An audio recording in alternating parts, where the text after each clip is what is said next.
ಸ್ವದಿಕಾ ಥೈಲ್ಯಾಂಡಿನ Bangkok ಸಿಟಿಯ Don ನಿಯಾಂಗ್ ಏರ್ಪೋರ್ಟಿಂದ ನಿಮ್ಮೆಲ್ರಿಗೂ ನಮಸ್ಕಾರ.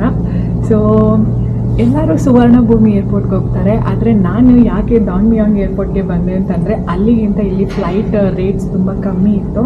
ಹಾಗಂತ ನಾನು ಒಬ್ಬಳೇ ಅಂದ್ಕೊಂಡಿಲ್ಲ, ನಮ್ಮ ಇಂಡಿಯನ್ಸ್ ಎಷ್ಟು ಜನ ಇದ್ದಾರೆ ಗೊತ್ತಾ ಈ ಏರ್ಪೋರ್ಟ್ನಲ್ಲಿ. ನಮ್ಮದು ಫ್ಲೈಟ್ ಬಂದು ರೀಚ್ ಆಗಿದ್ದು ಒಂದು 10-15 ಮಿನಿಟ್ಸ್ ಡಿಫ್ರೆನ್ಸಲ್ಲಿ ಒಂದು 4-5 ಫ್ಲೈಟ್ ಇಂಡಿಯಾಯಿಂದ ಬಂದು ಅಷ್ಟು ಜನ ಇದ್ದಾರೆ. ಸೊ ಬನ್ನಿ ಫುಲ್ಲು ಮಜಾ ಮಾಡೋಣ ಇಲ್ಲಿ. ಸುವರ್ಣಭೂಮಿ ಆಗಲಿ ಇಲ್ಲ ಡಾನ್ ನಿಯಾಂಗ್ ಏರ್ಪೋರ್ಟ್ ಆಗಲಿ, ನೀವು ಎಲ್ಲೇ ಹೇಳಿದ್ರು ಕೂಡ ಫಸ್ಟು ನೀವು ಇಮಿಗ್ರೇಷನ್ ಮುಗಿಸ್ಕೊಳ್ಳಿ. ಅದಾದಮೇಲೆ ಕರೆನ್ಸಿ ಎಕ್ಸ್ಚೇಂಜು ಮತ್ತು ATM ವಿಡ್ರಾವಲ್ಸ್ ಆಗಿರಲಿ ಇಲ್ಲ ಸಿಮ್ ಕಾರ್ಡ್ಸ್ ಆಗಿರಲಿ ಅದೆಲ್ಲ ಆಮೇಲೆ ನೋಡ್ಕೋಬೋದು. ಇಮಿಗ್ರೇಷನ್ ಎಲ್ಲ ಮುಗೀತು, ಏನೂ ಪ್ರಾಬ್ಲಮ್ ಆಗಿಲ್ಲ. ಆದರೆ ಏನು ರೀ ಜನ, ನಮ್ಮ ಇಂಡಿಯಾದವರೆಲ್ಲ ಅರ್ಧ ಥೈಲ್ಯಾಂಡಲ್ಲೇ ಇದ್ದಾರೆ. ಎಷ್ಟು ಜನ ಅಂದರೆ ಬಟ್ ಇಮಿಗ್ರೇಷನ್ ಮಾತ್ರ ಫಾಸ್ಟಾಗಿ ಮಾಡಿದ್ರು, ಜಾಸ್ತಿ ಏನೂ ಕೇಳಲಿಲ್ಲ. ಇಮಿಗ್ರೇಷನಲ್ಲಿ ನಮ್ಮದು ಪಾಸ್ಪೋರ್ಟು ಮತ್ತು ಬೋರ್ಡಿಂಗ್ ಪಾಸು ಮತ್ತು ಬಯೋಮೆಟ್ರಿಕ್ ತೊಗೊತಾರೆ, ಫೋಟೋ ತೊಗೊತಾರೆ ಅಷ್ಟೇ, ಇನ್ನೇನೂ ಇಲ್ಲ. ಏನೂ ಕೇಳಿಲ್ಲ, ಎಷ್ಟು ದಿನ ಇರ್ತೀರಾ ಏನೂ ಕೇಳಲಿಲ್ಲ ಅಷ್ಟೊಂದು. ಬಟ್ ಪಕ್ಕದ ಕೌಂಟರಿಗೆ ಕೇಳ್ತಿದ್ರು ಎಷ್ಟು ದಿನ ಇರ್ತೀರಾ ಅಂತ, ಅಷ್ಟೇ ಸಿಂಪಲ್, ಬೇರೆ ಇನ್ನೇನೂ ಇಲ್ಲ, ಜಾಸ್ತಿ ಕ್ವೆಶನ್ಸ್ ಏನೂ ಇಲ್ಲ. ಫಾಸ್ಟಾಗಿ ಮುಗೀತು ಹೆಂಗೋ ಇಮಿಗ್ರೇಷನ್ನು. ಈಗ ನಾನು ಟರ್ಮಿನಲ್ 1ಇಂದ ಟರ್ಮಿನಲ್ 2 ಬಂದಿದ್ದೀನಿ. ಇಲ್ಲಿಂದ ನಾನು ಬ್ಯಾಂಕಾಕಿಂದ ನಾನು ಫುಕೆಟ್ಗೆ ಹೋಗ್ತಾ ಇದ್ದೀನಿ. ಸೊ ಇನ್ನೊಂದು ಫ್ಲೈಟ್ ಕ್ಯಾಚ್ ಮಾಡಬೇಕು, ಅದಕ್ಕೆ ಟರ್ಮಿನಲ್ 2ಗೆ ಬಂದಿದ್ದೀನಿ.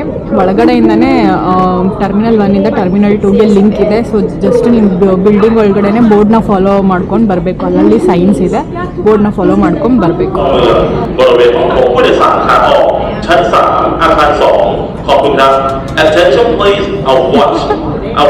ನಾನೀಗ ಇಲ್ಲಿ ನನ್ನ ಫಾರೆಕ್ಸ್ ಕಾರ್ಡ್ನ ಯೂಸ್ ಮಾಡಿ ಅಮೌಂಟ್ನ ವಿಡ್ರಾ ಮಾಡೋಕ್ಕೆ ಹೊರಟಿದ್ದೀನಿ. ಸೊ ಫಸ್ಟ್ ಕಾರ್ಡ್ ಇನ್ಸರ್ಟ್ ಮಾಡಿದ ತಕ್ಷಣ ಪಿನ್ ಕೇಳುತ್ತೆ. ಪಿನ್ ಎಂಟರ್ ಮಾಡಾದ್ಮೇಲೆ ಇಂಗ್ಲಿಷ್ ಲ್ಯಾಂಗ್ವೇಜ್ನ ಸೆಲೆಕ್ಟ್ ಮಾಡ್ಕೊಳ್ಳಿ, ಇಲ್ಲ ಅಂತಂದ್ರೆ ಅದು ಥೈ ಲ್ಯಾಂಗ್ವೇಜಲ್ಲೇ ತೋರಿಸುತ್ತೆ.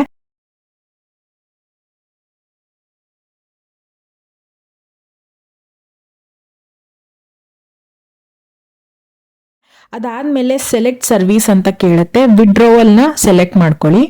ಅದಾದ ನಂತರ ನಿಮಗೆ ಅದು ಮೆಸೇಜಸ್ ತೋರಿಸುತ್ತೆ. ಅಂದರೆ ನೀವು ಯಾವುದೇ ATM ಮಿಷಿನಲ್ಲೂ ಏನೇ ಡಿಸ್ಪ್ಲೇ ಬಂದ್ರೂ ಆ ಮೆಸೇಜ್ನ ಕ್ಲೀನಾಗಿ ಓದಿ ಅರ್ಥ ಮಾಡಿಕೊಂಡು ಆಮೇಲೆ ನೀವು ನೆಕ್ಸ್ಟ್ ಪ್ರೊಸೀಡ್ ಆಗಿ, ಇಲ್ಲ ಅಂತಂದರೆ ಪ್ರಾಬ್ಲಮ್ ಆಗ್ಬೋದು. ಯಾಕಂದರೆ ಸ್ಕ್ಯಾಮ್ಗಳು ನಡೆಯೋದು ತುಂಬ ಕಾಮನ್ನು. ಸೊ ಕರೆಕ್ಟಾಗಿ ಓದಿ ಅರ್ಥ ಮಾಡ್ಕೊಳ್ಳಿ. ನಾನೀಗ ಇಲ್ಲಿ 11,000 ಥೈ ಬಾತ್ನ ವಿಡ್ರಾ ಮಾಡ್ತಾ ಇದ್ದೀನಿ. ಸೊ ನೀವು ಯಾವುದೇ ATM ಮಿಷಿನ್ನಿಂದ ಥೈಲ್ಯಾಂಡ್ನಲ್ಲಿ ಅಮೌಂಟ್ನ ವಿಡ್ರಾ ಮಾಡೋವಾಗ ಅವರು 220 ಬಾತ್ ಅನ್ನೋದನ್ನ ಚಾರ್ಜ್ ಮಾಡ್ತಾರೆ.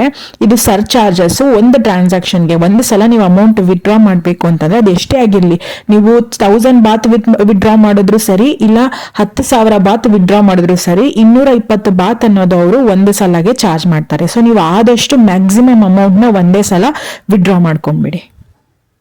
ಅದಾದ ನಂತರ ನಿಮಗೆ ಅಮೌಂಟ್ ಬರುತ್ತೆ. ಸೊ ವೆಯ್ಟ್ ಮಾಡಿ, ಫಸ್ಟು ಅಮೌಂಟ್ ಬರುತ್ತೆ. ಈ ಎಲ್ಲ ಮ್ಯಾಕ್ಸಿಮಮ್ ಎಲ್ಲ ಆಲ್ಮೋಸ್ಟ್ ಥೈಲ್ಯಾಂಡ್ ATM ಮಿಷಿನ್ಸಲ್ಲೂ ಫಸ್ಟು ದುಡ್ಡು ಬರುತ್ತೆ, ಅದಾದ ನಂತರ ಕಾರ್ಡ್ ಬರುತ್ತೆ. ಸೊ ಕಾರ್ಡ್ ಬರೋವರೆಗೂ ವೆಯ್ಟ್ ಮಾಡಿ.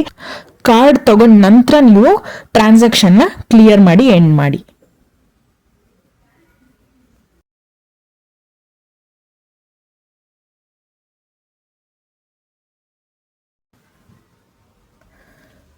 ಈಗ ನಾನು ಡೆಬಿಟ್ ಕಾರ್ಡ್ ಯೂಸ್ ಮಾಡಿ ಕ್ಯಾಶ್ನ ವಿಡ್ರಾ ಮಾಡ್ತೀನಿ. ಅದು ಹೇಗೆ ಅಂತ ತೋರಿಸ್ತೀನಿ ನೋಡಿ. ಯೂಶಲ್ ಆಗಿ ಕ್ರೆಡಿಟ್ ಕಾರ್ಡ್ ಇಲ್ಲ ಅಂತಂದ್ರೆ ಡೆಬಿಟ್ ಕಾರ್ಡ್ ಯೂಸ್ ಮಾಡಿದಾಗ ಜನರಲ್ ಆಗಿ ಒಂದು ಸ್ಕ್ಯಾಮ್ ನಡೆಯುತ್ತೆ, ಅದು ಹುಷಾರಾಗಿರ್ಬೇಕು. ಅದು ಏನು ಅಂತ ತೋರಿಸ್ತೀನಿ ನೋಡಿ.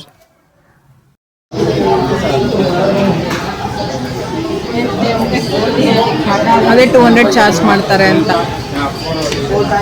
ಏನು ಮಾಡೋಕ್ಕಾಗಲ್ಲ, ಥೈಲ್ಯಾಂಡ್ ಅವರು ಒಂದು ಸಲ ATM-ಇಂದ ಒಂದು ನಿಮಿಷ ವಿತೌಟ್ ಕನ್ವರ್ಷನ್ ಕೆಳಗಡೆ, ವಿತ್ ಕನ್ವರ್ಷನ್ ಯಾವತ್ತೂ ಮಾಡಬಾರ್ದು. ಯಾಕೆ ಅಂತಂದರೆ ವಿತ್ ಕನ್ವರ್ಷನ್ ಮಾಡಿದ್ರೆ ಅವ್ರು ಕನ್ವರ್ಟ್ ಮಾಡ್ತಾರೆ, ಜಾಸ್ತಿ ದುಡ್ಡು ಹಾಕ್ತಾರೆ. ಅದೇ ನಾವೇ ಮಾಡಿಕೊಂಡ್ರೆ ಕಮ್ಮಿ. ನಮ್ಮ ಬ್ಯಾಂಕ್ ಕನ್ವರ್ಟ್ ಮಾಡಿದ್ರೆ ನಮಗೆ ಕಮ್ಮಿ ಬೀಳುತ್ತೆ, ಇವರೇ ಮಾಡಿದ್ರೆ ಜಾಸ್ತಿ ಬೀಳುತ್ತೆ.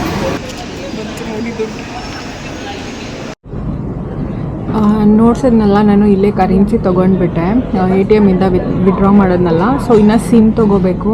ಸಿಮ್ಮು ಬಂದು ನಾನು ಫುಕೆಟಲ್ಲಿ ಕಲೆಕ್ಟ್ ಮಾಡ್ಕೊತೀನಿ. ನಾನು ಆಲ್ರೆಡಿ ಕ್ಲೂ ಕ್ಯಾಪಲ್ಲಿ ಬುಕ್ ಮಾಡಿದ್ದೀನಿ. ಸೊ ಅಲ್ಲೋಗಿ ಕಲೆಕ್ಟ್ ಮಾಡ್ಕೋಬೇಕು ನಾನು.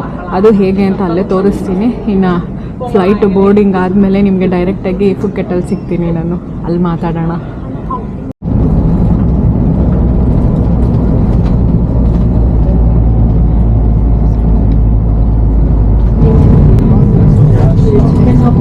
ಫುಕೆಟ್ನಲ್ಲಿ ಇಳಿತಾ ಇದ್ದಂಗೆ ಏರ್ಪೋರ್ಟ್ನಲ್ಲಿ ನಾನು first day sim card book ಮಾಡ್ಕೊಂಡಿದ್ದೆ ಬ್ಲೂ ಕ್ಯಾಬ್ನಲ್ಲಿ. ಡಿ ಟ್ಯಾಕ್ ಅನ್ನೋ ಸಿಮ್ ಕಾರ್ಡು 10 ದಿನಕ್ಕೆ 50 GB ಫ್ರೀ ಮತ್ತು ಲೋಕಲ್ ಫ್ರೀ ಕಾಲ್ಸ್ ಇರುತ್ತೆ 60 ಮಿನಿಟ್ಸ್ಗೆ. ಇಂಡಿಯಾಗೆ 30 ಮಿನಿಟ್ಸ್ ಫ್ರೀ ಕಾಲ್ಸ್ ಇರುತ್ತೆ. ಸೊ ಈ ಸಿಮ್ನ ನಾನು ಫಸ್ಟ್ ಡೇ ಬುಕ್ ಮಾಡ್ಕೊಂಡಿದ್ದೆ. ನನಗದು 623 ರೂಪಾಯಿ ಬಿತ್ತು, ಹತ್ತತ್ರ 250 ಟೈಬಾಟ್ ಬಿತ್ತು. ಸೊ ಅದನ್ನು ಕಲೆಕ್ಟ್ ಮಾಡಿಕೊಂಡು ಏರ್ಪೋರ್ಟ್ನಲ್ಲೇ ಮತ್ತು ಅಲ್ಲಿಂದ ಫುಕೆಟ್ಟಿಂದ ಇವಾಗ ನಾನು ಫುಕೆಟ್ನಲ್ಲಿ ರಸಾದ ಪಿಯರ್ಗೆ ಹೋಗಬೇಕು. ಪಿಯರ್ ಅಂದರೆ ಹಾರ್ಬರ್ ಅಂತ ಅರ್ಥ ಇಲ್ಲಿ. ಸೊ ಅಲ್ಲಿಗೆ ಹೋಗಬೇಕು ನಾನೀಗ. ಅದಕ್ಕೆ ನಾನೀಗ ಬಸ್ನಲ್ಲಿ ಹೋಗ್ತಾ